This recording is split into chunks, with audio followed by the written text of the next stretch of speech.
We are on the very bottom of Daf Nun Aleph Amid Beis. The Mishnah had said something that seems to be somewhat disjointed. The first part of the Mishnah had quoted a machlokes between Rabbi Gamliel and the Chachamim as to whether there can be a get acher get or maimer acher maimer. That's the topic that we've been discussing for the last couple of days. If you give a get to one Yevama, does the get that you give to the second Yevama have any consequence or not? But then it seems like the Mishnah shifts gears and it says Ketzad. What's the illustration? And instead of talking about get acher get and maimer acher maimer, it launches into a discussion of other permutations of different processes. It says asa maimer biyavimto v'nasan laget. First you do a maimer and then you do a get to the same Yevama. So we're not even talking about two different Yevamas.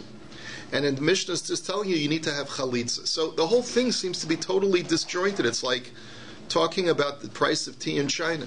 So the Gemara says, Hi, get acher getu? How is this in any way connected to our previous discussion? So Amar Rav Yehuda Hachikamer, get acher hagetu maimer acher hamaimer kida amran. So he says, the way you understand it is like this. There's the first part of the Mishnah of get acher get and maimer acher maimer, and that's discussed elsewhere. Meaning that we had a brisa that we saw yesterday that was not included in the Mishnah that gives you the details of get acher get and maimer acher maimer. And now, yavam echad v'yavama echas ketzad. But now let's talk about the case where there's only one yavam and one yavama. And he's doing multiple actions upon this yavama. He's going to give her a maimer, he's going to give her a get, and then he's going to have to give her a chalitza, etc. So, ketzad, what is the mitzvahs hatarasan? How do you do the freeing of a yavama? And then it gives different permutations. Asa maimer biyavimto v'nasan laget srichaimenu chalitza. That if you do a maimer and then you give her a get, she still needs to have chalitza, etc. Okay. One of the permutations that the Mishnah discusses, Asa maimer uboal harezu kemitzvasa. That at first you give her a maimer and then you consummate completely with bia, so then you've done the actual normative mitzvah of yibum. So leima misayeli le Rav Huna, the Amar Rav Huna, mitzvahs yevama mekadesh v'achar kach boil. See, that seems to support Rav Huna, even though we know that midioraisa, the mitzvah of yibum, is only bia and nothing else. But Rav Huna says that the correct protocol, at least midirabanan, is first you have to present the yevama with kiddushin, with a ring or whatever, and then you can do bia. So the Gemara says, you see that Rav Huna is supported by our Mishnah, because it says, Harezu kemitzvasa, this is the proper protocol. So the Gemara says, no, not necessarily so. Ema afze kemitzvasa. Maybe what all the Mishnah means to say is that not only if you just do regular bia without anything else have you performed the mitzvah properly, but even if you do a maimer first and then you do bia, you've also done the mitzvah properly. So the Gemara says, if that's the meaning, then pshita. Then what's the chiddush? Obviously, doing a maimer would not in any way detract from the bia that you're going to do afterwards, so what's the chiddush? The Gemara says, I'll tell you what the chiddush is. Salka daita chamina, hoil da amar mar ha'osa maimer biyavimto parcha hemenu zikas yavamim v'chala alav zikas erisin v'nisunem alav mitzvah ka'avid kamash malan.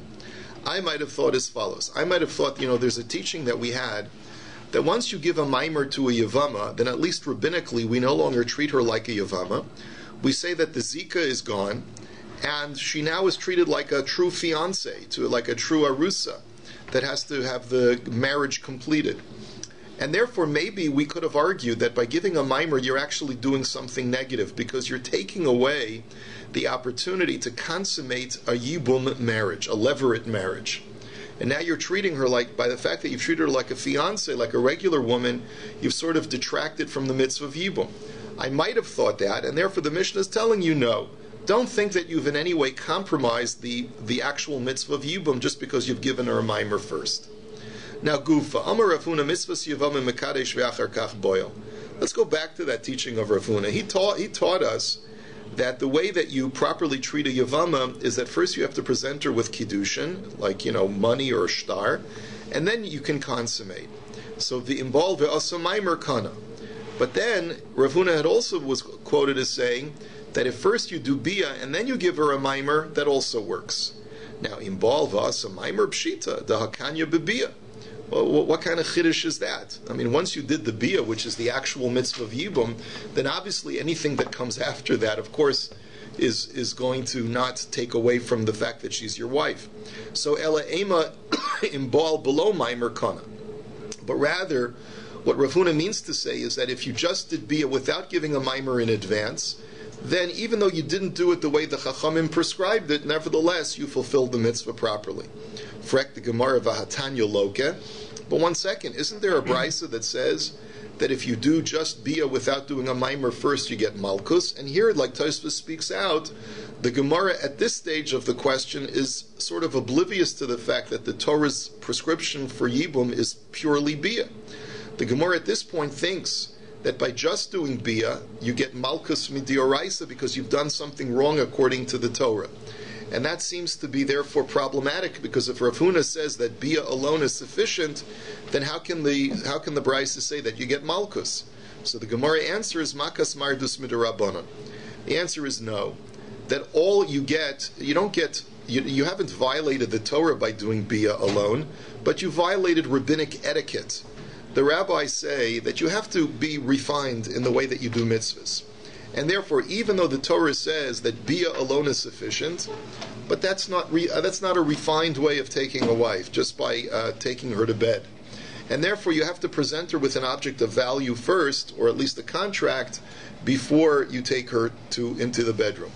And the Gemara illustrates and says, "The Rav man gidman de makadish bebia," that Rav used to give makas mardus rabbinic lashes to a person who was considered to be acting lewd in some way.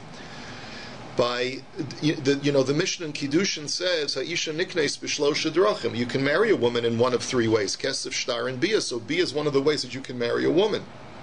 But Rav would give malchus to a person who did that because that's considered to be unrefined. That the way that you acquire a wife is through physical contact. First, you have to present her with an object of value. Be refined, right, and then you can have bia. Uman de Makadish B'Shuk, he also used to give malchus to a person who would present his kiddushin in the marketplace. Even though you're giving her a ring, but to do it in a completely exposed fashion is considered to be immodest. Like those YouTube videos that are all over, the different ways of proposing, and they publicize it all over the place. There's a certain immodesty involved. When you think about it, even though, there's a certain taiva that maybe people have to publicize, this is how my chassan engaged to me. But there's a certain immodesty to it, and that's what the Gemara is trying to point out. That the presentation of Kesef Kiddushin is a certain intimacy involved with it. Uman de Mekadesh below Shiduche, he'd also give makas mardus to a person who would marry a woman without making first the financial arrangements with the two families. That's what shiduche means over here. It's like the tanoim that we do, right? Because again, it's unrefined. Uman de mevatel gita, uman de sov de masar moda'a gita. He also used to give makas mardus if a man would, after having given a get to the shaliach to deliver to the wife, he publicly states, I hereby nullify the get. Now technically this can be done. And therefore, when we give a get today, we admonish the husband that you don't have a right to do that. You can never be mavatal the get. But technically, if he does it, the get is batal. Now this creates problems for a woman because she may be in a different country. The shaliach never heard the bittul, so she receives a paper that she thinks is a get when in reality it's not, because the husband was mavatal it, and she'll remarry and potentially have children who are mamzerim. So this is terrible, and that's why Rav gave a person malchus if he was mavatal a get. So she's koneh, right? I imagine. Once she's kona it, you can't be mavatul it anymore. From that point, till she holds it. Right. However, there's another thing that you can do, which is to be moser moda'a, and that also he would give makas mardus. Now, what is to be moser moda'a? Even after you've given the wife a get, the husband can say, well, I gave it to her under duress, I wasn't really of my own free will, I had certain preconceived notions about the reason for divorce, and he casts aspersions upon the get. That person also would get makas mardus. Uman de poker shlicha de rabbanon. He would also give makas mardus to any person who would give a hard time and act in a chutzpahdik fashion to an emissary of the Beis Din. That's one way of understanding it. The Tosfos Yeshanim says No, anytime you disparage or insult the Talmud Chacham, that also would get you makas mardus. That's what it means, a shlicha derabanan. Uman deshahi shamta derabanan olei tlasin yomin v'lo asi lebeidina v'tava l'shamte. Or he would also give makas mardus to a person who has so much brazenness that not only would he ignore and blow off a summons to Beis Din, but he would sue the Beis Din for having put him under a ban. In other words, he says, you can't put me under a ban, I put you under a ban, right? In other words, like that kind of person is so chutzpahdik that he would also be put under a ban, or get malchus mardus. And finally, he would also give makas mardus to a son-in-law who would live in the same house as his mother-in-law. So now the question is, of course, what's so bad? Right? So we always make mother-in-law jokes, but the jokes are really to cover up the natural love that exists between a son-in-law and a mother-in-law. So much so that the reason why you can't live in the same house as your mother-in-law is because there may be suspicions and questions raised about every mother-in-law loves her son-in-law. Her first son-in-law loves him more than just a regular person. And therefore there's a suspicion that they may even become romantic at some point. And so the Gemara says, the doyer in the chalif lo, you mean to say that that's only if he's living in the same house, but if he just comes and visits, it's not a problem? What about the story that Rav Sheshes gave makas mardus to a son-in-law who would regularly visit his mother-in-law? So he wasn't living there, so why give him makas mardus? So the Gemara says, Hahu meidam havadayim mechamase. Because that specific case was where there was already a rumor that this mother-in-law was being lewd with her son-in-law. Now, Nahardoi Amri Bekulhu Loman Gidrav Elul Makadish Biyavia Uvalo Shiduchi. The rabbis of Nahardah says, don't think that Rav was so quick to pull out the rod. He only gave makas mardus in a case of a man who was makadish b'bia without making proper arrangements, financial arrangements in advance. And v'ika da amri, and others learn afilu b'shiduch einam mishum pritzu. So others learn that even if you made proper financial arrangements, but you were makadish b'bia, then he would also give makas mardus, just because it's considered to be unrefined or lewd to consummate the marriage through the physical act. Tanu Rabbanan, Keitzad Maimer. So there's an interesting brisa that talks about the mechanics of a maimer. Nasan la kesef or shava kesef.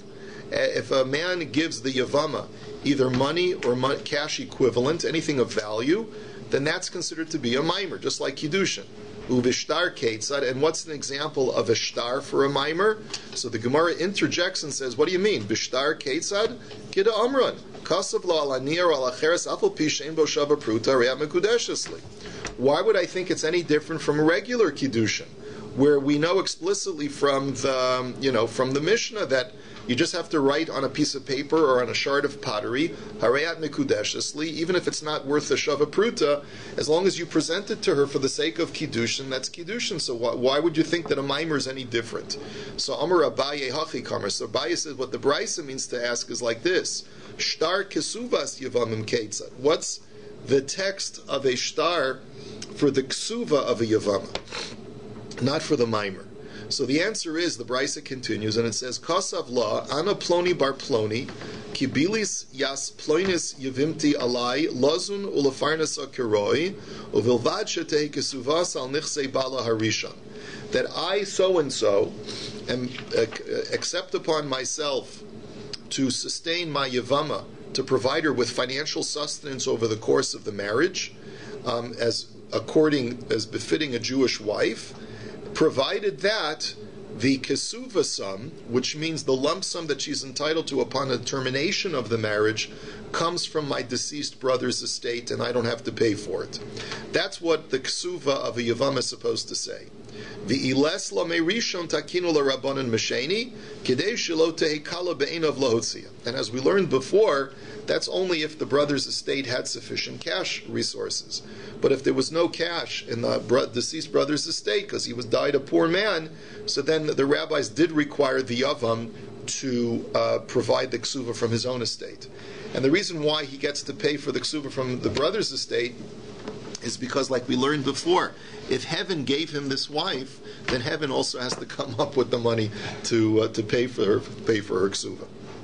Now, ba'amine abaya me Rabba, nasan la get v'amar hariyat megureshes heimeni v'iat muteres l'chol adam mau. He has an interesting question. We know that in a situation where you give a get to a Yevama, even though a get is not the proper mechanism to create a severance from her to the household, nevertheless, by giving her a get, you preclude her from doing yibum with not only yourself but with any of the other brothers. But what if you give her a faulty get? Let's say you give her a get that does not create complete severance. For example, you give her a get that says, "You are hereby severed from me, but you do not have permission thereby to marry anybody else," which is sort of a meaningless get in the real world. When you give a woman a get in that fashion, she's not divorced. She can't remarry with that get. So the question is, how does that affect the Yevama vis-a-vis her relationship with your brothers? Meaning that, is this enough of a get to preclude her from doing yibum with the brothers or not? So the Gemara explains, asks the Shaila this way: Get Yevama derabanan hu, get de mahani be'eshes ish mahani b'Yevama, get de lo mahani be'eshes ish lo mahani b'Yevama. Now, so on the one hand, you could argue that this is a rabbinic get, and therefore the rabbi styled it after a biblical get. Whatever works biblically to divorce a woman will also be a get for these purposes of yibum as well. And therefore, if the fact that this is not a valid get midioraisa in a regular case is indicative of the fact that this is not a valid get here, and therefore she can still do yibum with the brothers, odilma asi la'achlufe begita, or maybe no. Maybe we would argue that by giving her this get, even though it's not a valid get regularly, but if we don't make it with the same halachas of a regular yavam who presents a regular get to a yavama, then people might get confused and they'll think that just because a yavam gives her a get does not preclude the other brothers from doing yibum. They'll mistake this for a regular get, and they'll become to be something destructive come from this. So therefore that's our question. So Amar Lei, and the response was, Rabbi responded, "Chayshinan dilma asi lachlufe begita." Yes, it is the latter. That we consider this, even though it's not a kosher get, but because we're concerned that people will get confused if we let her do yibum with the other brothers after receiving this piece of paper, we're going to say that she cannot marry any of the other brothers either. So maskefla Rabba Bar Chanan ela me'ata yoivla niyara ba'alma chanami de pasla. He says, I don't understand. So by that argument, how far are you going to go? What if the yavam gives her a blank piece of paper? Are you going to say, well, people may think he gave her a get and therefore she cannot do yibum with any of the brothers because of that blank piece of paper? So Amar Lei hasam lo pasel b'kahuna hacha pasel b'kahuna. He says, come on, that's not a good argument. He says, at least this get, which is an invalid, does accomplish something. What do I mean by that?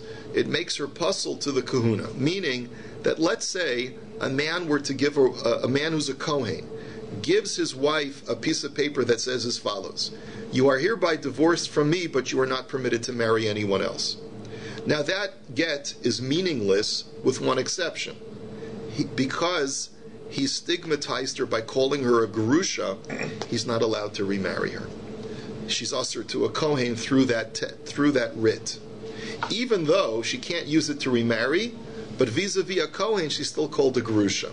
So you see that text has a certain minimal amount of power, and therefore that's the reason why we would say that it could be potentially confused with a real get.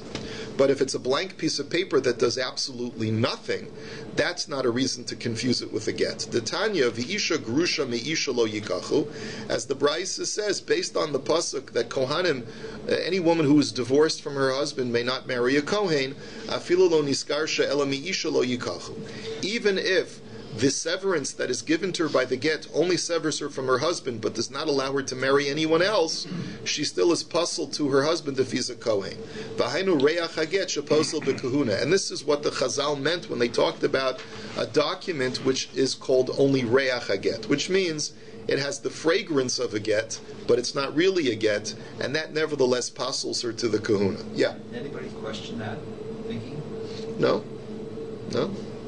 This is what the Brisa says. It creates a partial severance, but it's not a real get. Okay.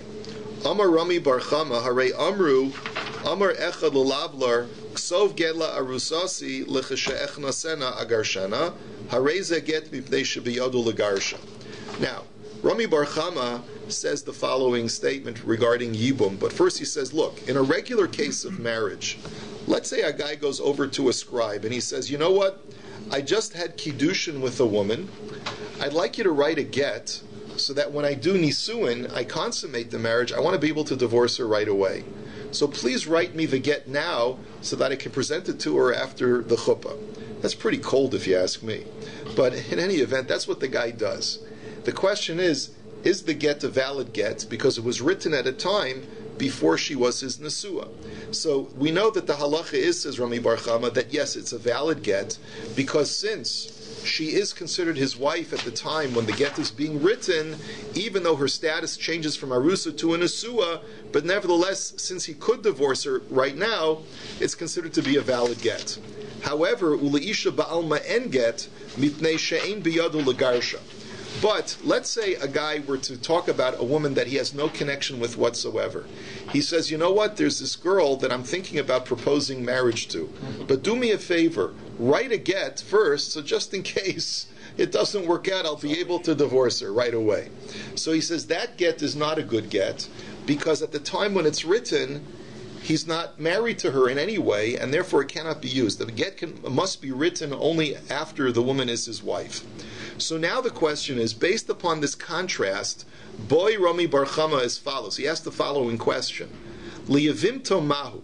What would happen if a man goes over to his Yevama and he asks the scribe, he says, do me a favor, Seifer, I want you to write a get for my Yevama so that after I give her a mimer or after I do Yibum, I'd like to be able to divorce her. So the question is, what is the status? Kaven da agida be ka arusaso damya, odilma kaven de lo avid b'maimer lo. Would you say that since there's already a zika between the two of them, so that's enough to make her as if she's his pseudo wife, and therefore there's enough of a connection for the get to be considered to be written at a time when they're connected, or since he hasn't yet done at least a mimer with her, she's not his wife in any sense, and therefore the get would not be written properly. The Gemara says, Teiku. Now let's ask another question. Boy Rav Chananya, Kosav get lizikaso velo lema'amaro, lema'amaro velo lizikaso mahu. Here's our next question. What would happen if a Yavam gives his Yavama a mimer? Okay, now a mimer is a rabbinic marriage, right? Then he commissions the writing of a get. But in the get, he specifies that this get is only for the zika and not for the mimer. Or vice versa, he writes this get is only for the mimer and not for the zika. So the question is, what's going to be the halacha? Mimer iluye zika karami v'havale kemagarish chatzi isha v'hamagarish chatzi isha lo asa v'lo klum odil mahai l'chude koi v'hai l'chude koi. It's an interesting conceptual question. The concept is like this. When we talk about a mimer creating a stronger connection than just zika, even though a mimer does not complete the marriage, how does it work? Is it like something that you build upon one layer on top of another? Which means, like there are certain kinds of epoxy glue that you have to, when you combine the two together, they become a much stronger compound to create a glue. Or do you say that each one works completely separately from each other? So therefore, using the first option that they build upon each other, if you have both a zika and a mimer, that one is the mimer builds upon the zika, by giving her a get to create severance only from the mimer or only from the zika, the get is completely ineffective because it's only broken off with a portion of the connection with this woman, and therefore the other part is still connected and the get is completely invalid. Or maybe no. Maybe you could argue, since they work independently, zika is one kind of glue that connects the two, and a mimer is a totally different kind of glue that connects them together. And therefore, if a person were to give a get for the zika and not for the mimer, at least the zika would be removed. And if he were to give a get for the mimer and not for the zika, at least the mimer would be removed. Now, what are the ramifications of this question? Well, the ramification is very simple. Let's say a Yavam gives a mimer to a Yevama, and then he gives her a get only for the mimer and not for the zika. He specifies this is only for the mimer and not for the zika. What happens is that this woman reverts back to being a regular Yevama. So really she could do Yibum with the other brothers. Even though she's received a severance from one of the Yavams, but since the severance was only for the mimer that he gave her, and not for the zika that's from the house, then she's really now still has zika to the other brothers, and the other brothers could do Yibum with her. So that's really, there's a lot at stake in this question. Okay. Way around, so if it's... Now, if he only gives a get for the zika and not for the mimer, she would need another get first of all, but it would also preclude anyone else from being able to do yibum with her, because he's basically saying there's no more zika. So she would need to get chalitza from one of them, but she would definitely need to get still another get for the mimer. Okay, so now the Gemara says v'tivshal le'mi derava. I don't understand why this is even a question, because it seems like Rava held that obviously they are clear two distinct things, and you can sever one without severing the other. Because the Amar Rava nasan get lema'amaro hutrot sarasa. Because we had a Mishnah or discussion previously when you have the three brothers. Remember we talked about the three brothers? Reuven, Shimon, and Levi. Reuven is married to one woman, Shimon's married to another woman, Levi's the single guy. In a case where the two women are not sisters, Reuven dies, and Shimon goes ahead and gives a mimer to that woman Leah, let's say. Now what happens is that before Shimon has a chance to consummate the Yibum, Shimon dies. So the Chachamim said that in that situation, Levi cannot do Yibum with Leah because she's got Zika's Shnei Yavamim. She's got Zika from two Yavams. She still has a partial Zika from her first husband Reuven, and she's got a partial Zika from the mimer that Shimon gave to her. And that, the Chachamim said, you can only do Yibum with when a woman has Zika from one Yavam, not when she has Zika from two Yavams. But what would be the halacha if Shimon gives her a mimer, and then Shimon divorces her from the mimer, but he leaves the Zika? In that situation, if Shimon now dies, this woman reverts back to being exclusively the Yavama of Reuven. There's no more Zika from the mimer that he gave her, but there's still Zika that's intact from the fact that she was married to Reuven. And in that situation, she is permitted to do Yibum with the other brothers. And furthermore, Levi can do Yibum with Shimon's other wife. She's not considered to be the tzara of a woman who has Zika from two Yavams. But the bottom line is that you see from Rava that you can uncouple the two and say that a mimer severance is one thing and a Zika severance is another thing. So the Gemara says, you're right, l'Rava pshita, but pshita le, l'Rav Chananya mi boyle, mai. But you're right, Rava clearly states that you can uncouple the two. They don't work in tandem with each other. But Rabbi Chananya wasn't sure whether Rava is correct or not. And therefore the Gemara says, Teku, we don't have an answer for Rabbi Chananya. Clearly, according to Rava, it works, but Rabbi Chananya was not sure. Now, Cholatz ve'asa maimer. The next part of the Mishnah is that if you do chalitza to a Yavama, and then you give her a mimer, then ein achar chalitza klum. Nothing works after chalitza. So forget about it. She's not your wife. Now that's not so pashut, because remember we learned the halacha that when you give chalitza to a Yavama, what's the isser now? How is she usser to you? No, she's not an Eishesach. That's the whole chiddush. She's not an Eishesach, but rather she has now only an isser mitzvahs lo saseh. Kevin shelo bana shuv lo yivna. That since you did not build her because you gave her chalitza, you may not build her again. You may not marry her. Now, the question is like this.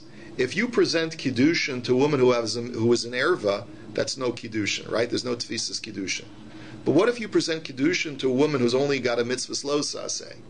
Right? There's only a lav on her, like a kohen to a grusha. Are they married halachically? Yes, they are. So this statement of the Mishnah is a little bit controversial. That's what the Gemara points out.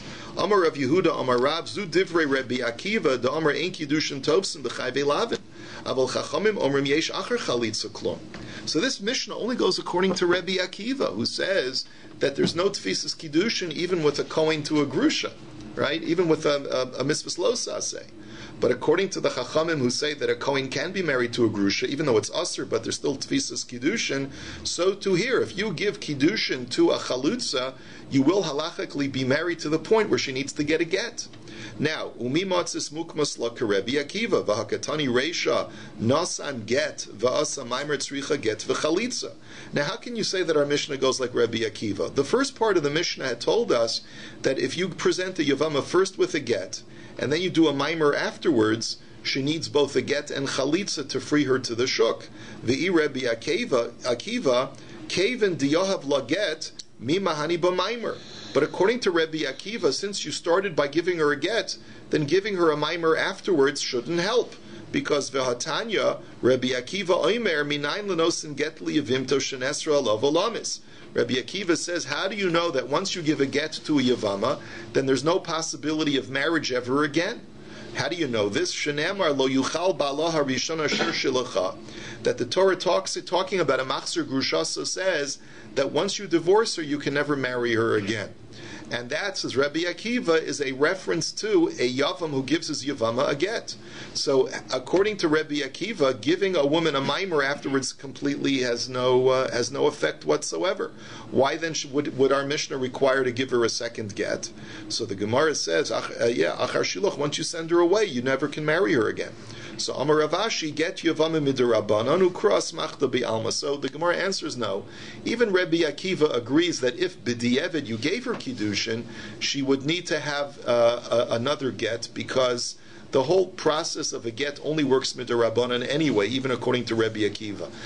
What about the pasuk he quoted? It's only an asmachta. And in reality, since a get works only midirabanan, there is the possibility of marriage to a Yevama after a get, even according to Rabbi Akiva,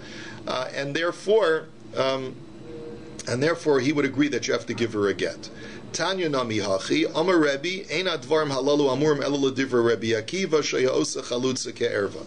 Now the Brisa supports our contention that this Mishnah goes according to Rabbi Akiva, because Rabbi says these words were said according to Rabbi Akiva, who says that once you've given chalitza to the woman, she becomes like an eishasach. And even though there's only a mitzvah lo saseh, she's no different from any other erva. Aval chachamim omrim yesh achar chalitza klum. That the Chachamim say, no, that because a chalutz is only a mitzvah lo saseh, if you give her kiddushin, then you're married to her. Va'ani omer emasai, and then Rebbe adds his own. He says, you know what? I say that the distinction is further. When is that true? Bisman shekid shelushum ishus, avol kid shelushum yevamus ein achar chalitza klum. That I say, even according to the Chachamim, you know how you can be married to a chalutza after she gets her chalitza? Only if you present her the ring for the sake of marriage. But if you present her the ring for the sake of yibum, then there's clearly no marriage at all. It's inconsequential because you gave her something that's impossible. There's no yibum here anymore. There's no zika anymore. And so therefore, you presented to her all wrong. Tanya idach, we have another brisa that says, "Hacholetz liyavimta v'chazer v'kidsha, Rabbi Omer im kidsha l'shum ishus tzricha emenu get, l'shum Yevamos ein tzricha emenu get."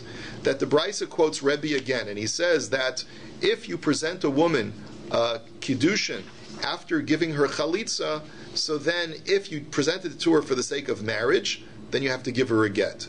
If you presented it to her for the sake of yibum, it's nothing, and you don't have to, she doesn't have to get anything. And the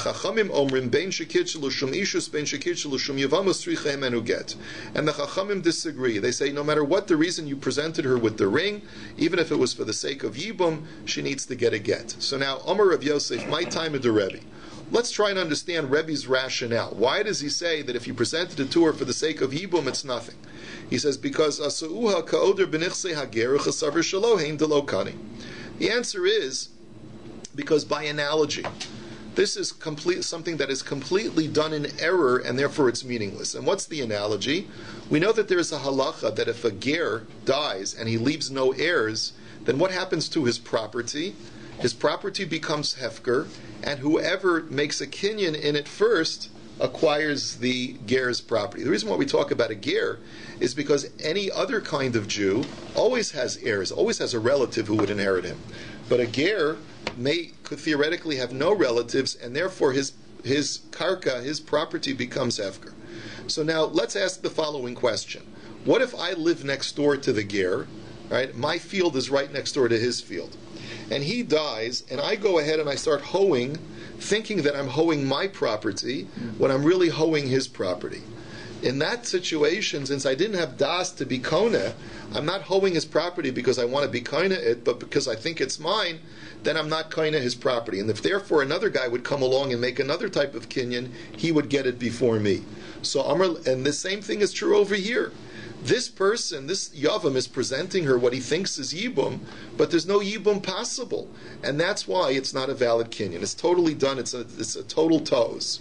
So Amar le Abaya midami. Hasam lo kamachavin lemikni, hacha kamachavin lemikni. Halo damya el laoder benichse ger zech, savar shel ger acher hu dekani. Abaya says your analogy is not an apt analogy. He says, in the situation of hoeing the ger's property, when you think you're on your own property, you have no das at all to make a kinyan, to make an acquisition. But in the case over here, you do have the intent of acquiring this woman as your wife, but you think erroneously that she's still a Yevama. But at least here you have the das to be kaina. So you know what? What it's really analogous to, says Abaya, if you want to make that analogy, is if I think that the property that I'm hoeing on belongs to ger aleph, and really it turns out to belong to ger beis. In that situation, I am kona, we paskin, even though I had in mind the wrong person. But since my intention was to be kona through this act of hoeing, I'm kona no matter what. And if that's the case, then just the opposite. We should say that according to Rabbi, presenting her with kiddushin for the sake of yibum should work. So Ella Amar Abaya Hacha b'mayaskinan kigon da Amar la hiskashli b'maimer yavamin. So the answer is like this, as Abaya. You present her with a mimer, and you say, this mimer is this is a mimer of Yibum, and I want you to be married to me thereby. And remember, you've already given her a chalitza. So Rabbi Savra mimer iluya zika karami v'asoi chalitza avkaasa lezika v'rabonan savri hayluchude koi v'hayluchude koi. Now, the machlokus is the same as we saw before. How does a mimer work? Does it build upon and gain strength through being connected to Zika, like two types of epoxy, that when you mix them together, only then do they have the glue power, right? And therefore, since at this point, after you've given her chalitza, there's no Zika at all, and therefore the mimer has absolutely no potency, and therefore it's nothing, that's the way Rabbi looks at it. But the Chachamim say no.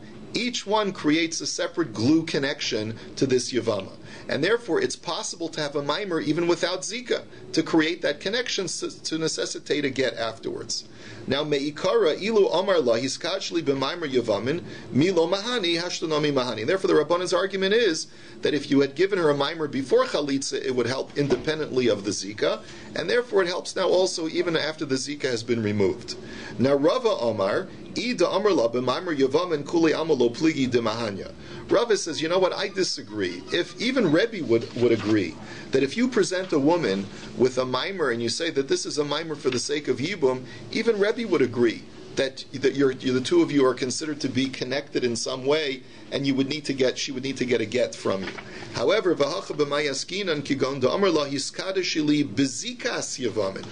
what you say to her is a very strange language. Now remember, there's no more Zika here because she's already gotten chalitza. But you say to her, through the Zika that exists between us for Yibum, with this ring I want you to be married to me.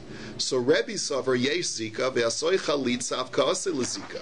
So Rebbe says, of course this is meaningless, because by identifying that you want the mechanism of Zika to create the marriage, and there's no Zika anymore, then you're obviously not saying anything. However, what do the Rabbanan say? The Rabbanan Savri ain Zika meikara ilu amar lo hiskashli bezikas ain Zika, and therefore meikara ilu amar lo hiskashli bezikas yavava milo mahani hashanami mahani. And the Chachamim say no. Zika, there's no such thing as Zika. Zika is not the thing that creates a marriage. You don't need Zika. The Zika is ethereal, and it's like saying, with our love you shall be married to me, right?